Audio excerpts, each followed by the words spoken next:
Fala, povo patriota, de novo nós aqui. É o seguinte, essa é a segunda parte do vídeo da aula 16 de História do Brasil. É hoje que o Brasil está ficando independente, está acontecendo, nós estamos quase chegando lá. Se você chegou perdidão aqui nesse vídeo, não sei por onde, né? Você tem que assistir a primeira parte aí da aula, tá bom? Vamos lá então. Eu estava falando para vocês dos passos, né, que nós estamos dando.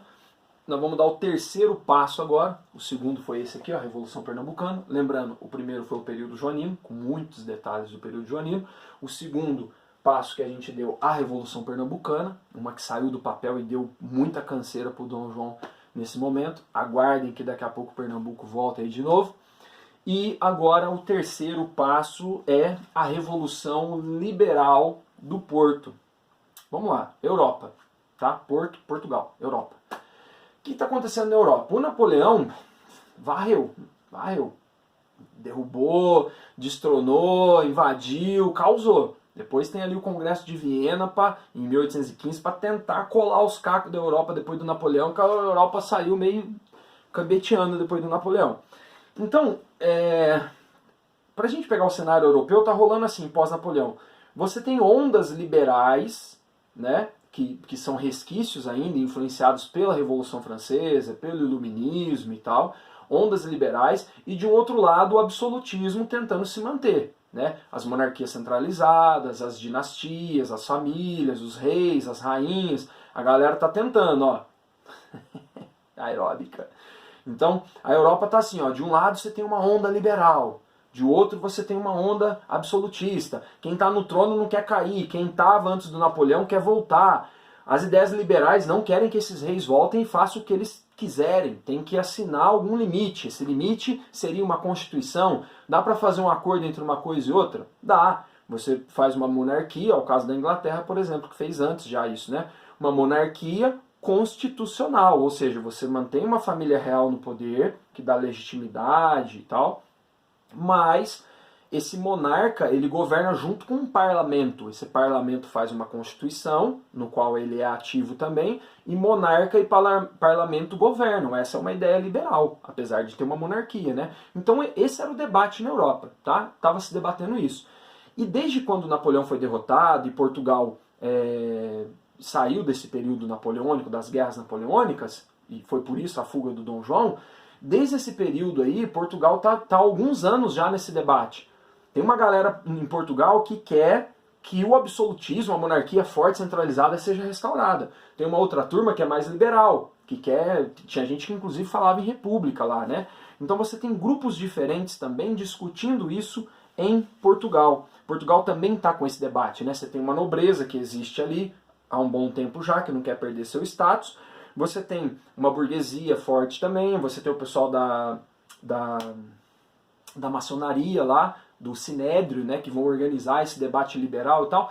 Enfim, o projeto que ganha em Portugal, vamos dizer assim, quem faz a revolução, tipo, toma o poder e fala, ó, vai ser assim, é um projeto liberal, porém, de uma monarquia liberal. É como se fosse um arranjo, assim, um acordo, uma conciliação. Ó, mantemos a monarquia em Portugal, depois do Napoleão, de todo esse rolo aqui. A gente mantém a monarquia, só que essa monarquia não vai ser mais como antes, que não tinha uma constituição. Vai ter uma constituição baseada em princípios liberais, peronomútil, calma, e esses princípios vão limitar o poder do rei. E assim a gente fica moderno. Aí esse projeto ganha, né? Isso que a gente chama de Revolução do Porto, Revolução Liberal do Porto. Ou seja, uma monarquia constitucional impondo limite ao rei tem que acontecer. Lindo, maravilhoso, beleza. Vários países estão fazendo isso. Portugal fez. Qual que é o problema? Cadê o rei? O rei tá aqui. O rei tá aqui no Brasil. O Dom João, ele é o rei. É a dinastia que estava no poder antes do Napoleão. E ninguém entrou no lugar dele. É legítimo dele o trono. E aí a galera fala, bom, então é o seguinte. Cadê o Dom João? Tá no Brasil. Então vamos pensar didaticamente. Por que o Dom João está no Brasil? Ah, porque ele fugiu das guerras napoleônicas. Mas Napoleão foi derrotado. Então não tem mais por que ele estar no Brasil. Se a gente restaurou a monarquia aqui agora, e a monarquia vai rolar com uma constituição, ele tem que voltar. Não tem mais motivo para ele estar no Brasil. Aí começa uma pressão para o Dom João voltar para Portugal. E aí, quando fala essa pressão, é legal, seria mais legal fazer essas brigas por telefone, né? Tá, internet, vídeo, imprensa e tal. Ô, você imagina, pena, caneta, né? Escreve, manda pro Brasil, vem a resposta e tal. Ou seja, falando sério aqui, é um momento tenso, porque aí o Dom João tá aqui, o Dom João criou toda uma estrutura aqui no Brasil, agora Portugal chama de volta. E tipo, o trono português não é pouca bosta, mano. É o trono português.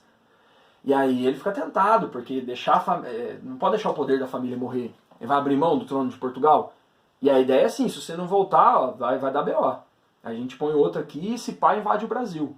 Aí, cara, aí tem que voltar. Aí começa uma pressão e tal. Só que, por que tá liberal entre aspas? Porque dentro do projeto dos caras aqui, lá em Portugal, é assim, ó, gente, ó, nós vamos retomar Portugal, beleza? Beleza.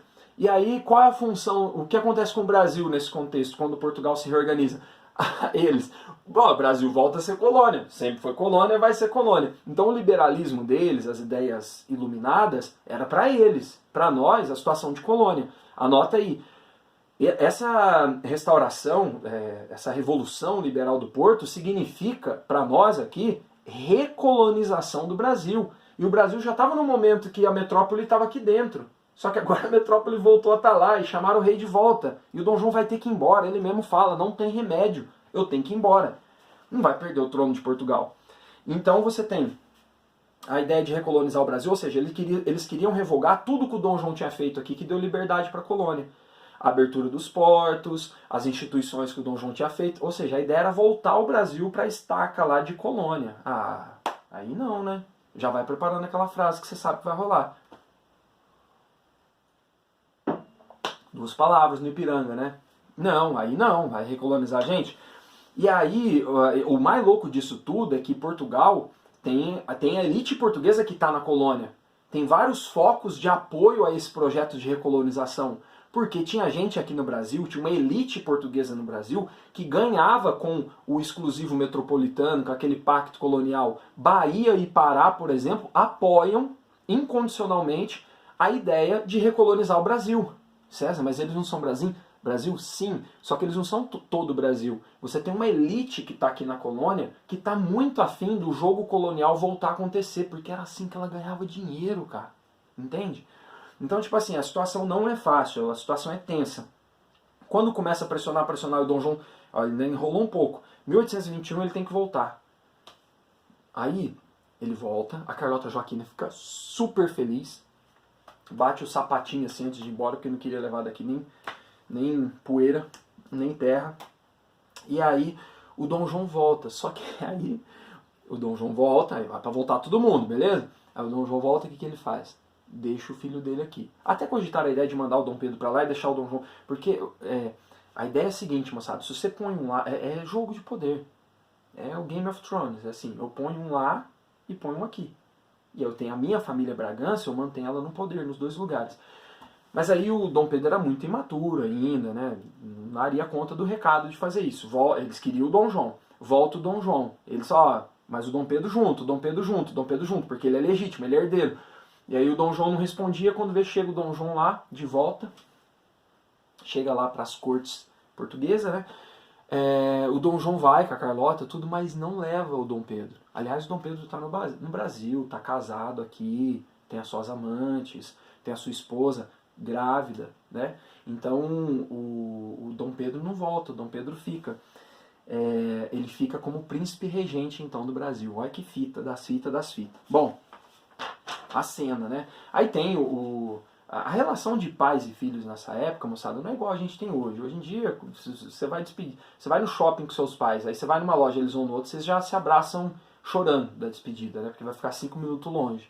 Na época não era muito assim, era uma relação um pouco mais formal entre pais e filhos e tal, mas parece que o Dom João, inclusive, falou para o Dom Pedro. Dom João, ele tinha habilidades políticas, né? Não era o comedor de frango que a galera conta. Ele está num momento muito difícil. E ele se sai até bem nisso.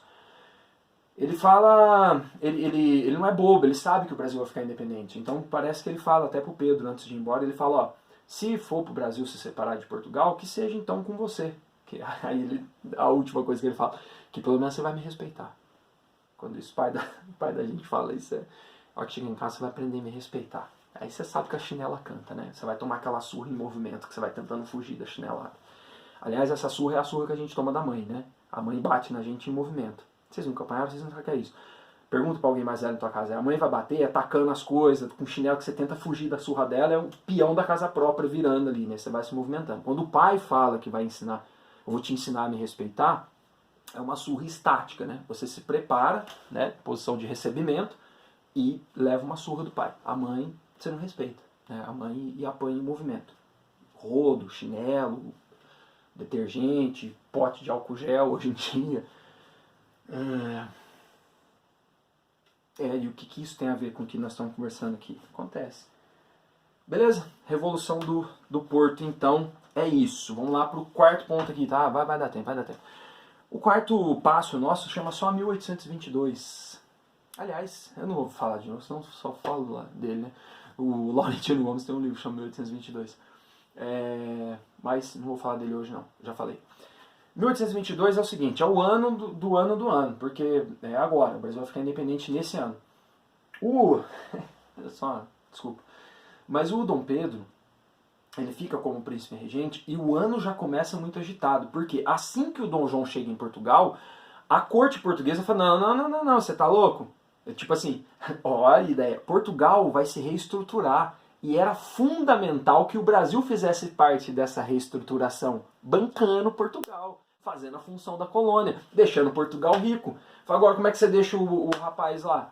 E aí junto com a elite brasileira eles vão querer separar de nós. E aí acabou a mamata, né? Então eles começam a mandar carta e exigir que o Dom Pedro volte também. Fala, você não vai ficar aí, você vai ter que voltar, a gente vai invadir. Tinha tropas portuguesas aqui no Brasil. Uma boa parte das forças armadas aqui no Brasil, do que a gente pode chamar de exército, era portuguesa, cara. E aí essa galera começa a pressionar o Dom Pedro. E aí tem aqui o famoso Dia do Fico, né? Que ele faz um texto enorme, entra para a história com um recortezinho ali, né? Se é para alegria, bem, alegria geral da nação, diga ao povo que fico. Não, ele estava pronto, ele fala assim, ó, eu fico, dá medo, 20 e poucos anos, da tua idade, um pouquinho mais velho que você.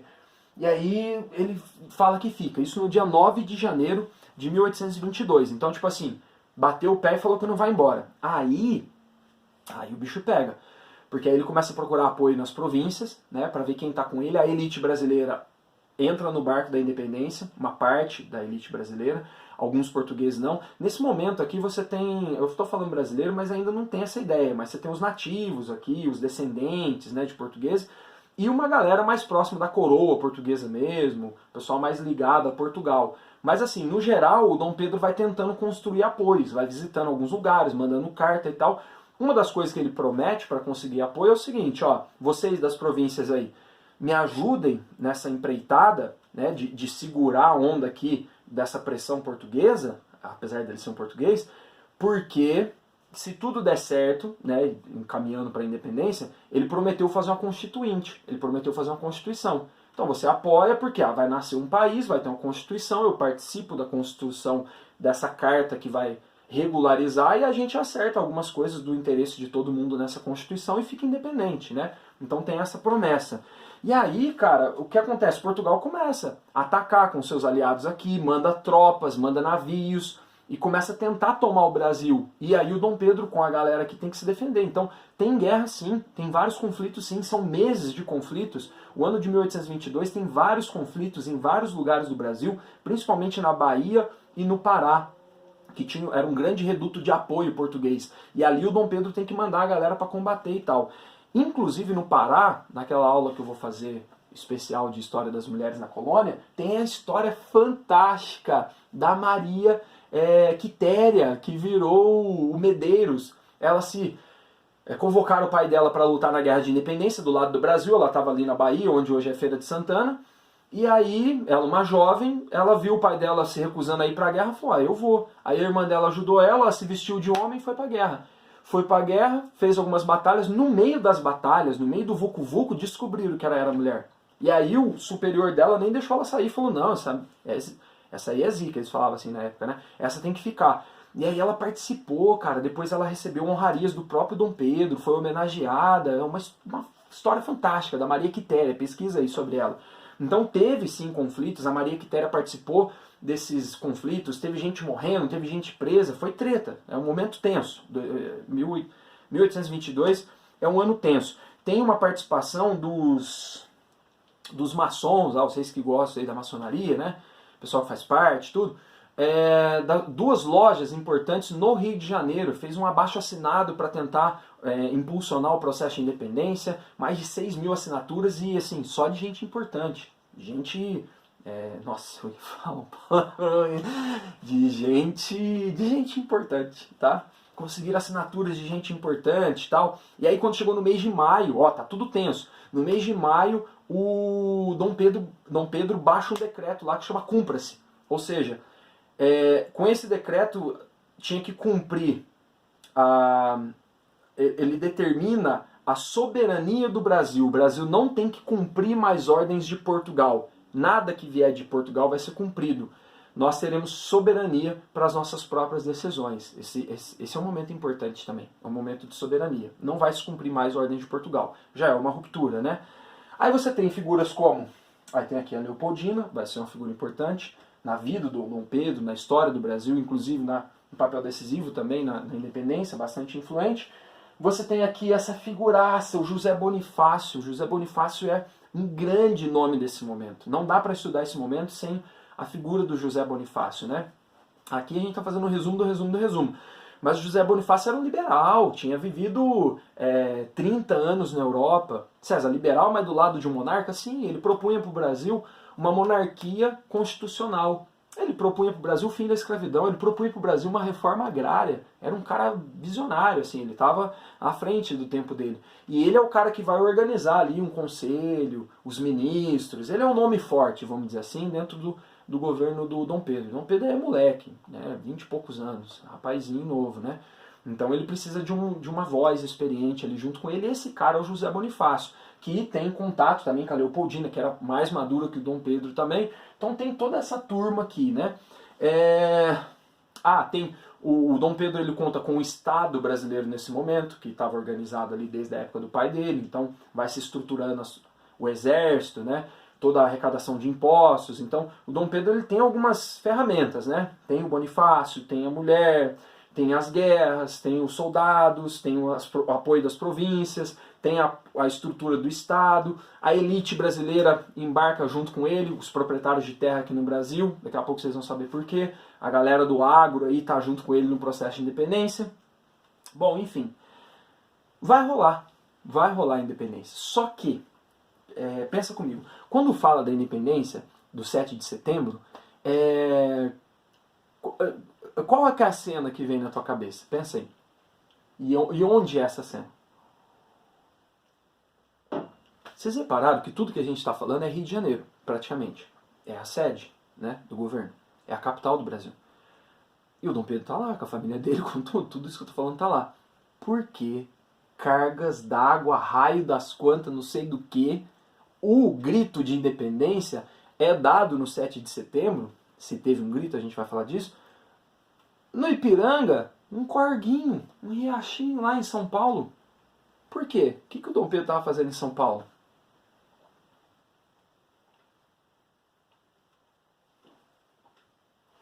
Domitila do Amaral, a Marquesa de Santos, vai virar Marquesa. Essa mulher aqui, depois vai merecer também um espaço para ela. Mas assim, ele foi... aquelas histórias do Brasil, né? Ele foi lá dar um rolê com a Domitila. Numa outra viagem que ele fez para Santos, ele tinha muitas amantes, né? Só que a Domitila, ele teve 5 filhos. Numa viagem que ele fez para Santos, um dia ele estava lá, encontrou ela um pouco mais velha que ele abordou ela, deu uma cantada nela, parece que ela correspondeu, os dois começaram a conversar e tal, e ficaram. E viraram amantes. E uma história bem polêmica, vão atribuir a tristeza da Leopoldina e a morte dela, esse processo teria feito muito mal para ela, mas enfim. Acontece que ele foi dar um rolê lá. Só que na história, assim, quando estava ali nesse momento, ele estava fazendo algumas viagens. Pouco antes ele tinha ido para Minas Gerais, lá em Vila Rica, Ouro Preto, para conseguir apoio da elite. Falou, galera, ó, e aí, se o pau torar, vocês vão estar comigo e tal. Aí chegou a notícia de que estava tendo uma revolta em São Paulo, né? A galera não estava certa se ia entrar no processo de independência ou não. Cara, mal falaram que tinha uma revolta em São Paulo, Dom Pedro já falou, não, peraí que eu vou lá. Não, mas agora não, eu vou lá, tem que ver essa revolta. Onde que ele foi? Foi em Santos. Aí ele vai em Santos, né?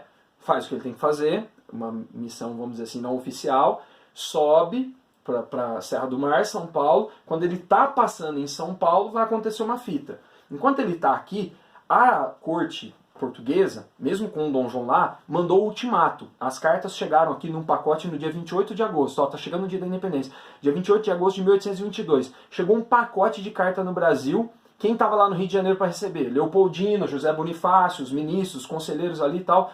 E aí a galera fala, ó, Portugal deu um ultimato aqui, não tem jeito, vai ter que acontecer a ruptura, a separação.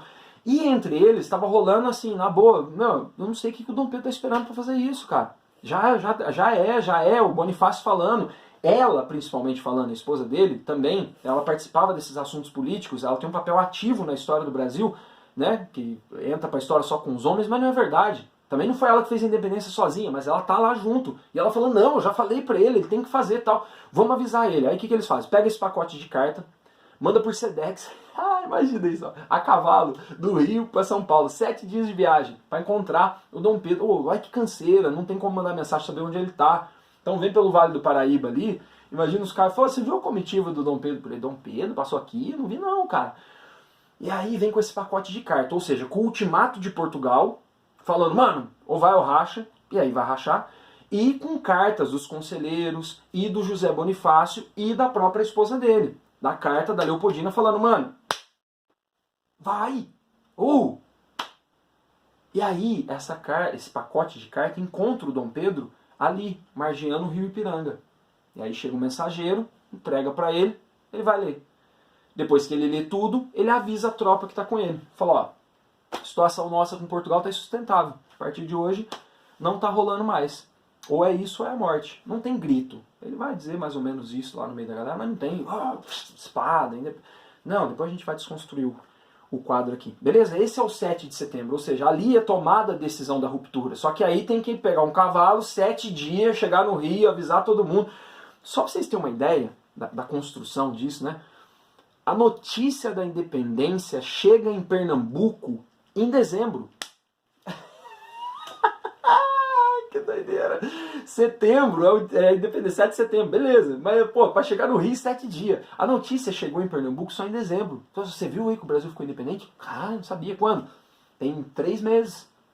Tem lugar que recebe a notícia em 1823. Demora, velho, para chegar o comunicado em todos os lugares, né? Mas é isso. Vamos pro quinto ponto aqui, então. Essa novela deu uma confusão danada. Porque do jeito que eles contaram essa história, Novo Mundo, vai ter uma outra agora falando nos tempos do Imperador. Parece que vai ser boa. Tô noveleiro agora. Mas assim, do jeito que eles contaram, o Pedro chegando, contato com os índios ali, eles estavam contando a chegada da corte. Que é essa história que nós estamos contando agora nas últimas aulas. Só que pareceu que era o descobrimento. Então, quem estava desavisado e não está estudando a história do Brasil igual vocês, achou que era o Pedro Álvares Cabral chegando, e aí começou a misturar tudo, aí a novela teve que ir explicando pra galera. Fizeram uma cagada aí, né? Mas o Dom Pedro, essa é uma foto dele lá na época, ó. Até que era bonitinho o Dom Pedro, né? Bom, vamos lá pro quadro aqui que nós estamos finalizando. Isso aqui. Primeira coisa. Isso aqui é uma idealização. Não foi assim.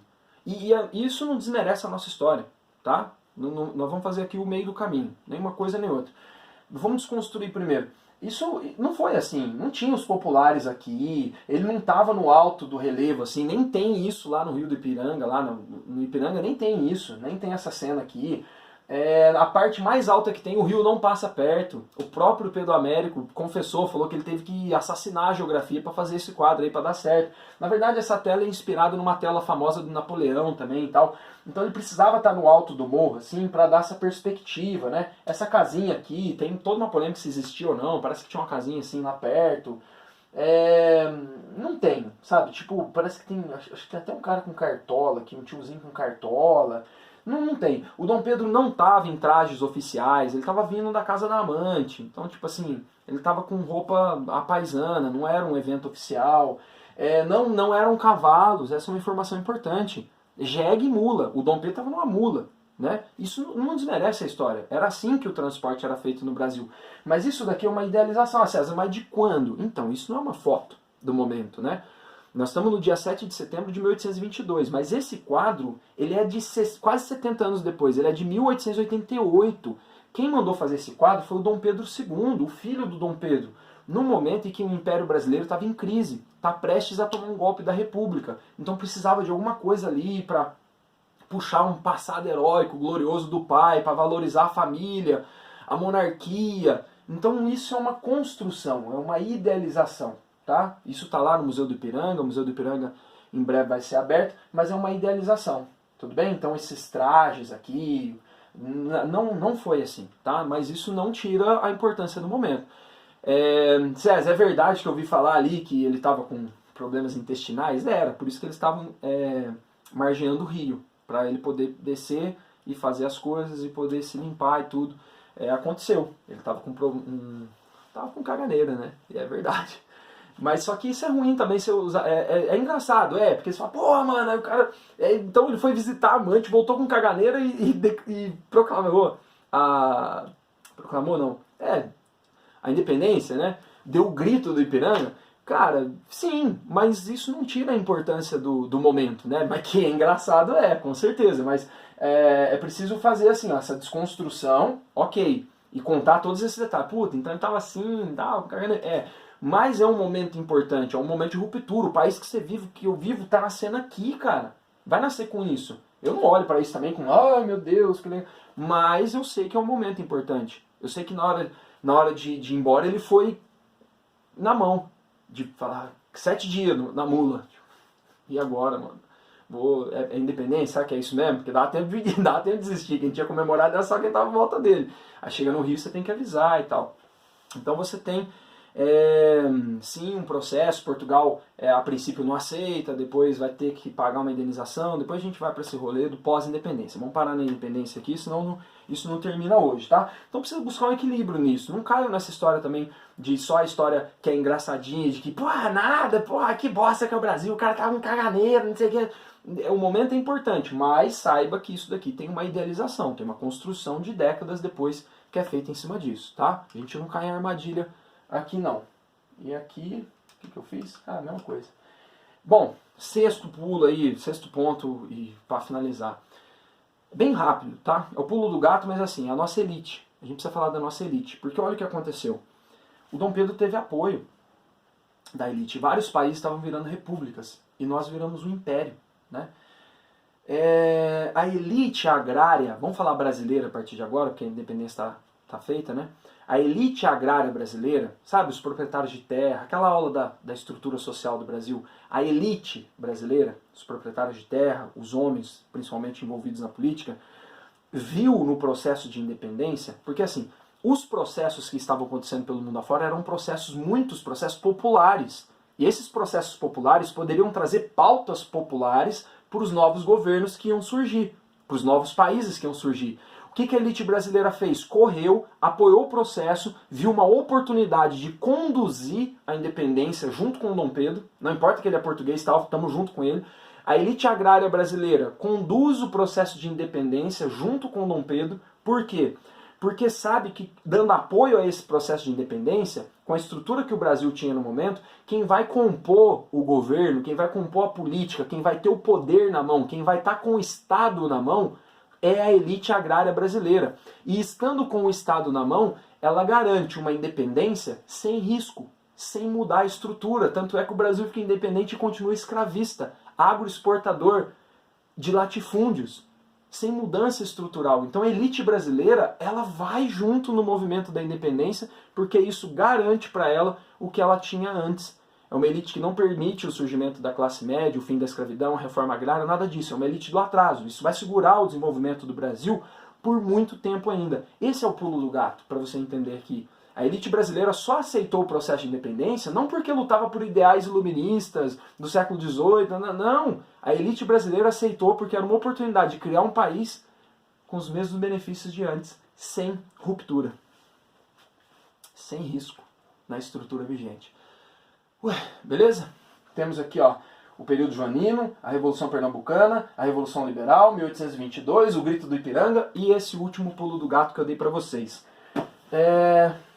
Falar nisso, tem um livro com aquele nome da elite do atraso. Deixa eu ver se dá tempo de eu ler aqui só um negocinho para vocês. Acho que dá.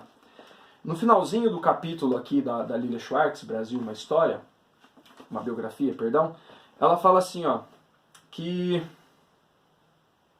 Eu leio ao vivo aí pra vocês, tá? Não vai dar tempo, senão eu vou estragar aqui o finzinho da aula. Mas ela explica um pouco essa ideia do apoio da elite sem grandes mudanças estruturais no Brasil. Beleza, povo? Espero que a gente tenha compreendido melhor, então, os significados históricos e políticos de todo esse processo, as relações de poder entre as nações, entre as instituições, os agentes sociais, os movimentos sociais e muitas particularidades do nosso processo de independência. Foi longo o nosso rolê hoje, mas não tinha como ser menor. Desculpa, viu? Essa foi a aula 16. Vocês estão cansados? Eu também, mas vamos conversar aí. Bom dia, boa tarde, boa noite, abraço!